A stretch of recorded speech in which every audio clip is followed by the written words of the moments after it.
Friends, আমি মাঝে মাঝে 1 চামচ সর্ষের তেল দিয়ে হেলদি চিকেন কারি বানিয়ে থাকি, যার স্বাদ হয় কিন্তু দারুণ। এটা বানানোর জন্য প্রথমে চিকেন নিয়ে নেব 1 কাপের মতো টক দই, আদা রসুনের পেস্ট, নুন, হলুদ, কাশ্মীরি লঙ্কার গুঁড়ো, জায়ফল গুঁড়ো, 1/2 চামচ সর্ষের তেল আর পেঁয়াজ কুচি দিয়ে ম্যারিনেট করে 30 মিনিট রেখে দেবো। 30 মিনিট পর কড়াইতে 3 থেকে 4 ফোঁটা তেল দিয়ে আলু আর পেঁপের টুকরোগুলো হালকা করে ভেজে নেবো। এবার ওই কড়াইতেই 1/2 চামচ সর্ষের তেল দিয়ে দেবো গোটা গরম মশলা ফোড়ন। তারপরে টমেটো কুচিগুলো দিয়ে নাড়াচাড়া করে দেবো সামান্য নুন আর চিনি। টমেটোটা একটু নরম হয়ে এলেই ম্যারিনেট করা চিকেনটা দিয়ে বেশ কিছুক্ষণ কষতে থাকবো। তারপরে 1/2 চামচ ধনে গুঁড়ো আর 1/2 চামচ জিরে গুঁড়ো দিয়ে আবারও কষতে থাকবো। কাঁচা লঙ্কা দিয়ে চাপা দিয়ে 5 মিনিট ফুটিয়ে নেবো। আমার কষানো হয়ে গেছে, এবার প্রেসারে দিয়ে 2টো সিটি দিয়ে নামিয়ে নেবো। কিছুক্ষণ পর কড়াইতে ঢেলে আবারও ফুটিয়ে নেবো।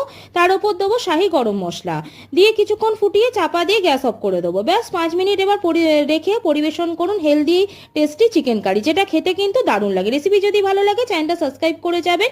সকলে ভালো থাকবেন। বাই।